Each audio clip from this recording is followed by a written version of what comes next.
My name's Eleanor Sanders. I'm the UK's Human Rights Ambassador, which means I spend time both in Geneva, the international capital of human rights, but also around the world talking to countries about human rights issues.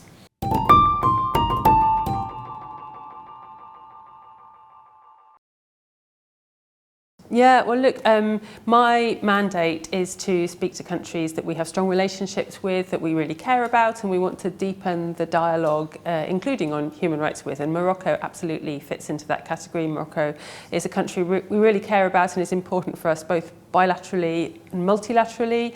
You mentioned the Human Rights Council. Again, Morocco is a very active country there, so that is part of the reason for my visit. But one of the main impulses to visit on this timing is because we're very pleased that Morocco has become one of the first countries to join our coalition to end violence against women and girls, which our Foreign Secretary announced and launched last month.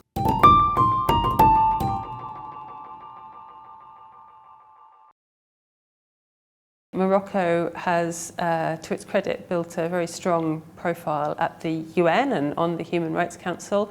The Moroccan ambassador was recently the president of the Human Rights Council, which is a very important position. And they're a very active member of the Africa Group, in many ways seen as a bit of a leader on some of the issues. In terms of the issues that you asked about, Morocco is very active on women's rights, which is why it's so great for us that they are a founding member of our coalition to end violence against women and girls. And then there are other things that they are very energetic on. For example, something called Item 10 resolutions, which is a specific type of assistance that the Human Rights Council can mandate to provide technical assistance and capacity building to countries that need it. And they're a really big champion for this, which is great to see.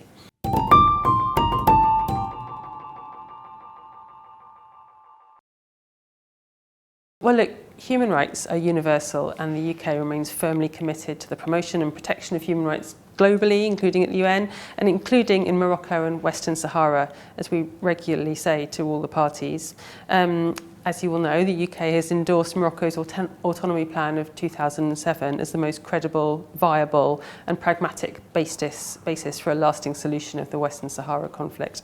So we continue to engage with all relevant parties in support of the UN-led process to achieve a just, lasting and mutually acceptable solution within the principles of the UN Charter, including the respect for self-determination.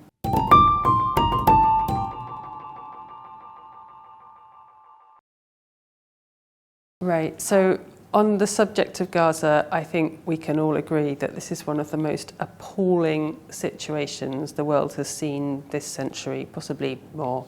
The human cost has been unimaginable, the humanitarian situation remains desperate, and there's a trauma that will reverberate for generations. So we absolutely have to address this situation collectively, and multilaterally, as you suggest. The priority now is implementation of the US's 20-point plan, which means we all need to focus our energies on sustaining the ceasefire, ensuring unrestricted humanitarian aid flow, and ensuring long-term peace for both Israelis and Palestinians.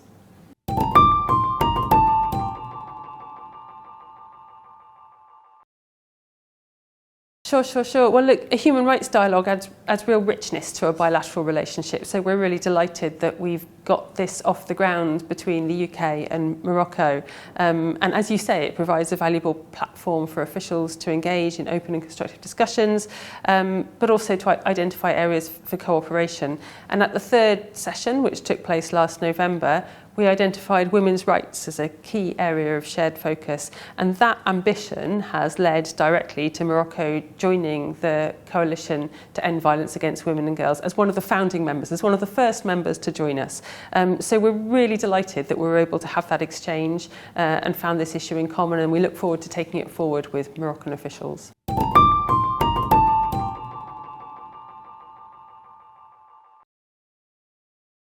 Yeah, you're absolutely right. We have covered a very wide range of issues relating to women and girls in the discussions that I've had here with the government, also with the National Human Rights Institution and with others. And, you know, I think when you get into these detailed conversations, we realise that all of us, all countries, are making progress on some issues, but we're still grappling with some issues. And, you know, that we've had some very frank exchanges about those.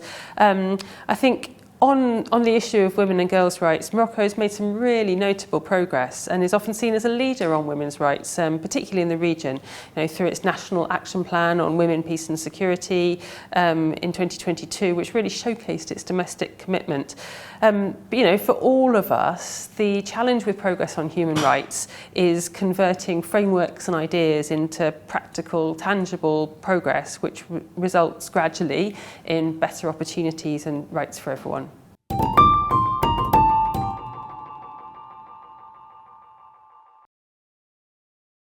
Well, look, you're absolutely right that UK investment in Morocco is on an upward trajectory, as we've seen this week with the UK-Morocco Road to 2030 Business Forum. Morocco hosted 50 UK businesses, including our Minister for Trade and the Prime Minister's Trade Envoy. So, in fact, bilateral trade has now reached £4.6 billion, and this figure is increasing. So this is a hugely important part of our relationship. But as you say, the investment climate and willingness to investors come goes hand in hand with the wider environment, and including on rule of law and rights. So as we look ahead to 2030, we are fully committed to implementing the UN guiding principles on business and human rights, which specify the corporate responsibility to respect human rights. And we have this universal commitment to promote responsible behaviour by UK companies operating overseas, including by ensuring that any projects respect the human rights of people involved in or affected by their operations.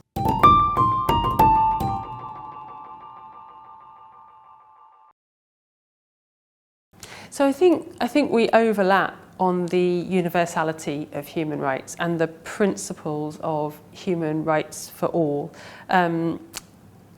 The importance of the universal rights that all states have committed to, starting with the Universal Declaration for Human Rights and all of the multilateral collaboration that leads to. But as you say, we have a particular meeting of minds on women and girls and continuing to make progress because it is an ongoing global fight. And that's why we are really delighted that we are working together in the coalition to end violence against women and girls.